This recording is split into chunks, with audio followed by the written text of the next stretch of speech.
Senhor esteja convosco, Ele está no meio de nós. Proclamação do Evangelho de Jesus Cristo, segundo Mateus.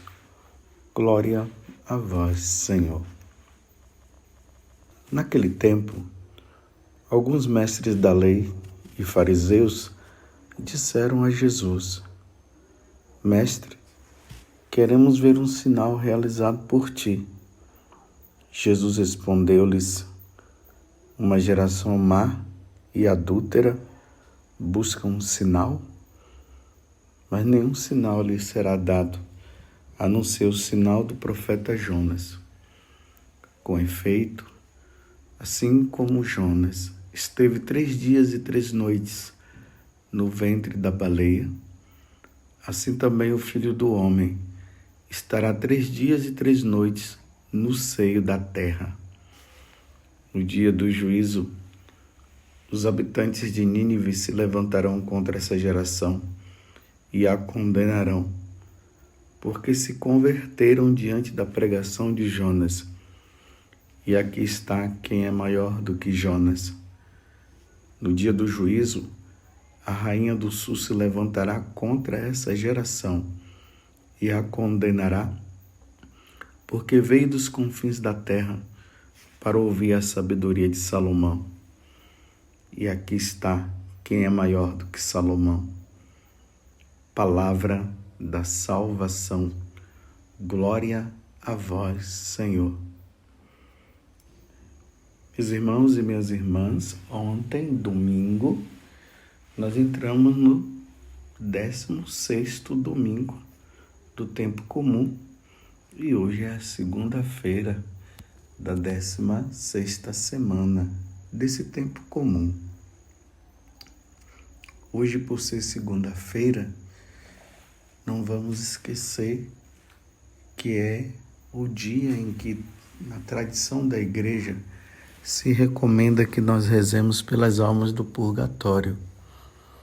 Vamos oferecer sacrifício pelas almas que necessitam tanto das nossas orações. Elas, por si próprias, não podem fazer mais nada. Mas nós, com as nossas orações, com os sacrifícios que nós oferecemos, elas poderão sair do purgatório e entrar no céu. Sabendo que as almas que estão no purgatório, elas já estão salvas, mas estão passando por esse processo de purificação. Às vezes, quando nós recebemos a notícia de que alguém morreu, nós ficamos assim, abismados, espantados, nós não acreditamos. Aí nós vamos para o velório, aí no velório se chora muito e aquela coisa toda. Quando enterra, chora. Aí Santo Afonso Maria de Ligório diz que depois começa o processo de esquecimento. Pronto, acabou o choro, aí reza ali uma missa de 7º dia, de 30º dia e acabou. As almas não podem ser esquecidas. Você sabia que pode ser que tenha parentes seu que esteja lá no purgatório necessitando de orações e você nem reza mais? Esta missa que eu celebro, eu coloco pela intenção das almas do purgatório. Vamos fazer isso hoje, segunda-feira, ofereçamos sacrifício. Será um benefício muito grande e as almas do purgatório agradecem. Vamos à leitura do Evangelho de hoje. Mateus, capítulo 12, de 38 a 42. Para iluminar melhor o Evangelho de hoje, eu recomendo você ler o livro do profeta Jonas, que é um livro pequeno. Eu acho que em 15 minutos, acho que você lê. E também 2 Crônicas, capítulo 9, e 1º livro dos Reis, capítulo 10, que vai falar da questão da rainha de Sabá, que aqui fala da rainha do sul, que é a rainha de Sabá. Então vejam, uma comitiva agora vai diante de Jesus, uma comitiva, mestres da lei e fariseus. Eles vão sempre com a intenção má. Eles não vão com intenção boa, não. Eles querem pegar Jesus de qualquer maneira, porque eles não acreditam na divindade de Jesus. Na cabeça deles, sabe o que é que estava? É que Jesus é o charlatão. Veja só. Eles não acreditavam. Lembramos que eles chamaram Jesus de Beelzebul, o príncipe dos demônios, quando Jesus fez aquele milagre que expulsou, que curou aquele homem que estava endemoniado. Eles chamaram Jesus de príncipe dos demônios. Agora, como eles estão querendo pegar Jesus, eles vêm e chamam Jesus de mestre. Tá vendo? Como diz os santos padres, eles começam bajulando Jesus, chamando ele de mestre, para depois eles tentarem pegar Jesus em alguma coisa. Mas quem são eles, né, para pregar Jesus? Veja, Jesus é Deus. Como pegar? Não tem como. Sabedoria divina. Deus é a própria sabedoria. Jesus é a sabedoria divina. Então eles fazem essa pergunta, pedindo um sinal. Faz um sinal para nós. Embora eles já tivessem visto muitos sinais que Jesus havia feito. Eles já tinham visto. E aí, o que é que Jesus faz? Geração adúltera e má. Eu não vou fazer sinal, não. Aí Jesus relembra para eles o sinal de Jonas. Jonas que pregou 3 dias em Nínive e converteu aquele povo. Mas antes disso, Jonas não queria pregar.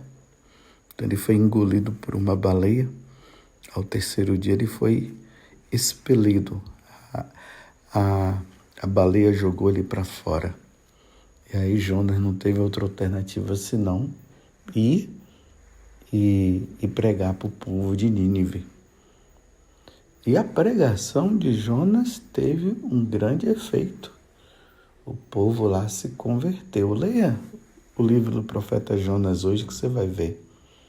Lá fala até que o rei convocou uma penitência para todo o povo e até os animais.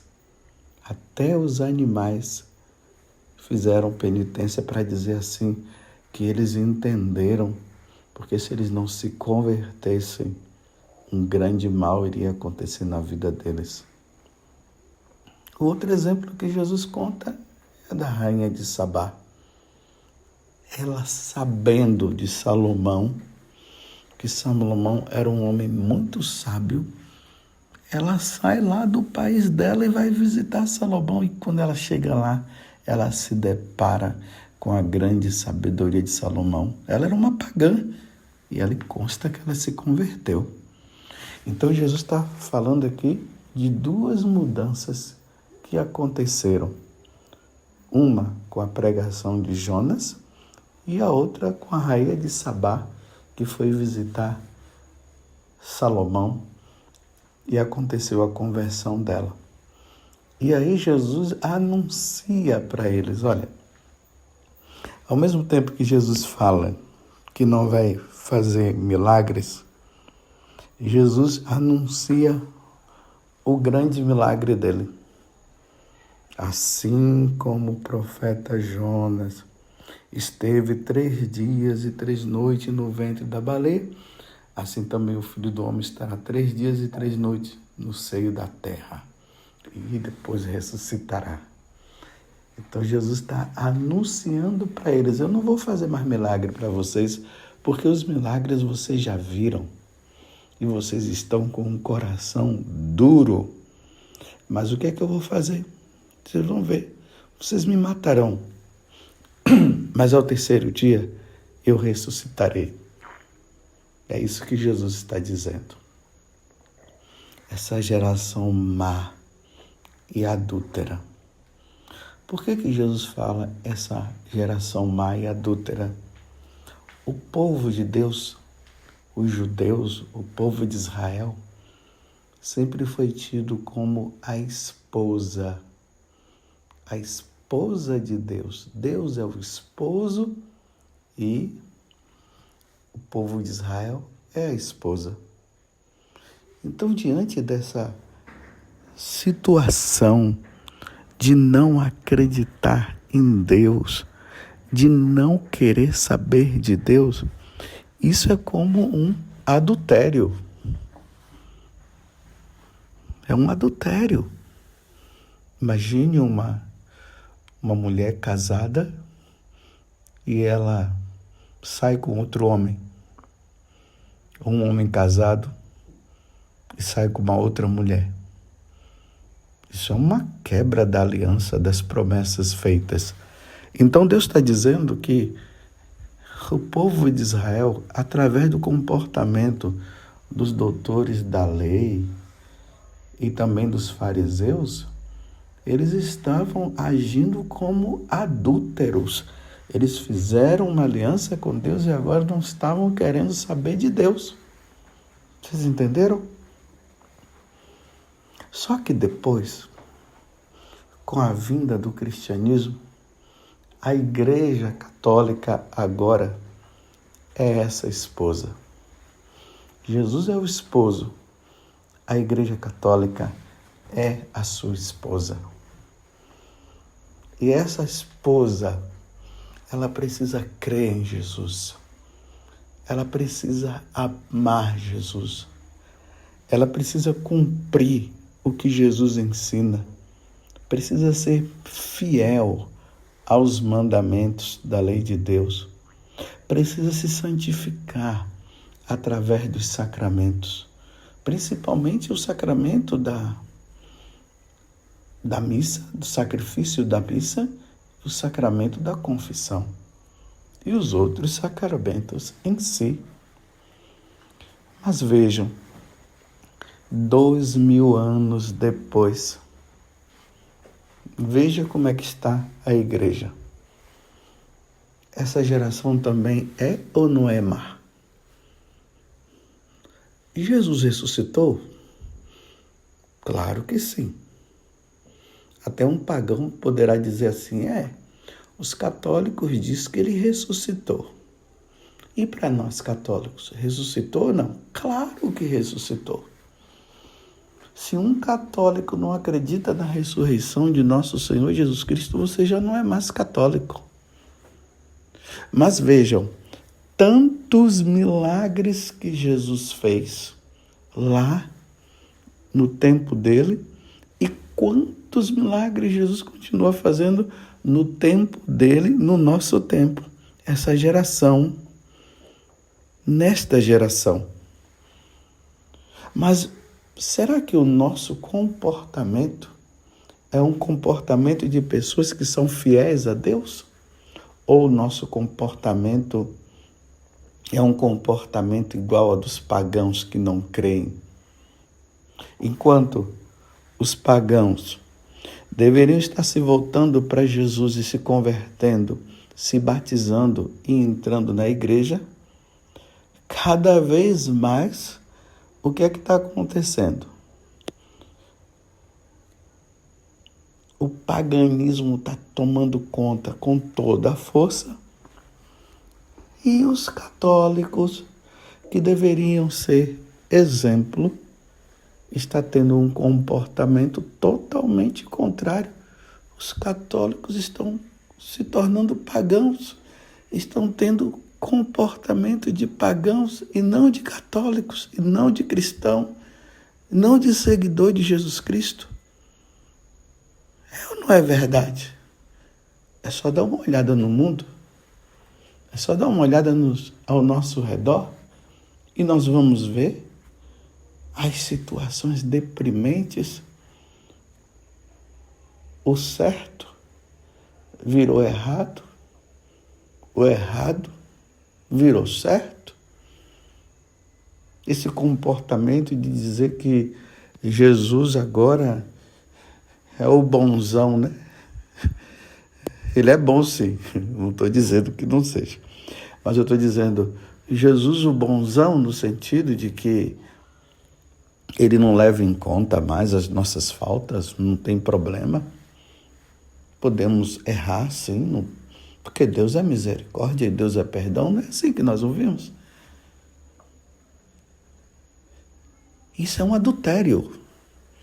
Quando um católico ele passa a agir de forma contrária ao que Jesus nos ensinou, ele se torna um adúltero. Essa geração adúltera. Porque está infringindo uma aliança de amor, uma aliança de servir a Deus, de ser fiel a Ele. Não, mas o comportamento é totalmente diferente, é comportamento de pagão. Essa geração, nossa geração, depois de Jesus ter feito tantas coisas, dele ter morrido na cruz, dele ter ressuscitado, os católicos hoje estão numa vida errada, num comportamento errado. Olha essa ideologia de gênero, meus irmãos.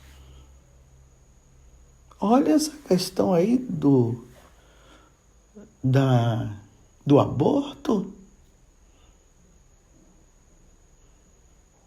Católicos que aceitam isso. Católico que aceita a eutanásia, que está de acordo. Isso é um adultério, geração má. É uma geração perversa que abandonou a Deus. Essas profanações da liturgia, a santa liturgia profanada de tantas formas. Isso é um adultério, uma geração má. Uma geração que o comportamento é como se não acreditasse na existência de Deus. A geração do que tudo pode. E as maldades, meus irmãos. Que geração má.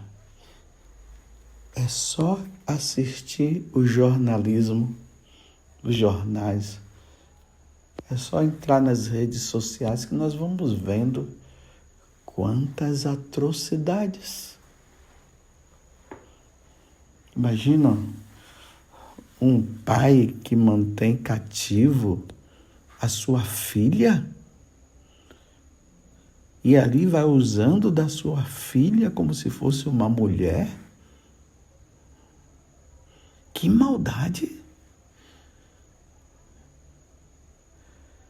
As pessoas que matam o outro como se estivesse matando um animal, como se fosse uma caça, vai lá,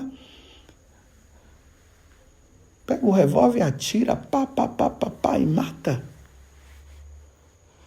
Antigamente nós víamos isso naqueles filmes de bang bang, né? Aqueles filmes de faroeste. Hoje, o faroeste virou uma coisa normal na vida diária. Uma pessoa entra num supermercado, entra numa igreja, rende todo mundo, mata, leva as coisas, assim numa maior frieza. As pessoas vêm em cima de uma moto, tá uma pessoa andando ali, ele rende a pessoa, pega celular, pega as coisas, mata e vai embora na maior tranquilidade. Você viu essa atrocidade que aconteceu esses dias aí, que está nos jornais, está sendo publicado, está sendo falado, infelizmente, daquele médico. Meu Deus do céu. Imagina, no momento do parto, o médico usando aquelas mulheres. Eu não estou falando isso para nós criarmos raiva, ódio. Não. Eu estou falando isso para você ver. Essa geração é má. Essa geração é cruel. Parece que o ser humano perdeu o amor. Há uma frieza no coração do ser humano. E Jesus falou que nos finais dos tempos isso iria acontecer. O homem ia ficar frio. O homem está frio. Um outro lá pega uma pessoa, esquarteja, coloca dentro de uma mala, vai embora, desce no elevador, vai embora, entra no carro e leva a pessoa assim. Meu Deus do céu, que mundo, que geração má. Aí na primeira leitura, está lá Deus dizendo: povo meu, o que te fiz eu para que vocês possam fazer tanta maldade? Eu peço para vocês andarem para a direita, vocês andam pela esquerda. Que situação! E aí, meus irmãos, vem Deus agora e define tudo. No dia do juízo, tanto a rainha de Sabá, que se converteu, como o povo de Nínive, vai se levantar e condenará essa geração. E condenará. Porque veio dos confins da terra ela, a rainha de Sabá, para ouvir a sabedoria de Salomão e se converteu. O povo de Nínive se converteu e Jesus está dizendo: aqui está quem é maior do que Salomão. Então, se Jesus é maior do que Salomão e Jesus é maior do que Jonas, porque ele é Deus, era para nós estarmos todos de joelhos no chão adorando Jesus e nos amando e fazendo o bem. Mas não, o coração endurecido. Meus irmãos, nós seremos julgados por eles que se converteram no dia do juízo final, ou no dia do juízo particular, porque tem isso, né? Tem o juízo particular, aonde nós morremos e já somos julgados, Hebreus 9, 27, e depois o juízo universal, onde todos já serão, que já foram condenados, e os que já foram salvos receberão a sentença final e ponto final. E a recomendação, o que é que eu digo para mim e para você? Meus irmãos, vamos nos converter? Vamos mudar de vida? Não vamos brincar com a nossa salvação? Não vamos ficar com o coração fechado como esses mestres da lei e fariseus? Vamos nos converter como o rei de Nínive e toda a população? Vamos mudar de vida como a rainha de Sabá? Vamos, meus irmãos. O que é que é preciso na sua vida mudar? Vamos levar uma vida santa? Como Santa Teresinha foi santa, com 24 anos ela morre e vai para o céu? Como São João Berckmann, como tantos outros santos, como São Domingos Sávio. Vamos mudar de vida? Vamos ser santos? Eu não quero passar por esse julgamento severo, não. Deus me livre. E eu espero que você esteja dizendo a mesma coisa. Recorramos, meus irmãos, à intercessão dos santos. Recorramos a Nossa Senhora, a São José, e peçamos a graça de levarmos, sim, uma vida muito santa, para nós não passarmos por esse julgamento severo. Geração má, nossa geração é má. Mas é preciso que nós sejamos bons. Vamos ser bons e vamos ser santos.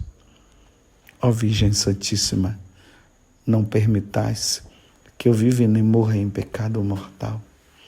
Em pecado mortal não hei de morrer. Que a Virgem Santíssima há de me valer. Valei-me, Virgem Santíssima. Louvado seja nosso Senhor Jesus Cristo, para sempre seja louvado. E a nossa Mãe, Maria Santíssima.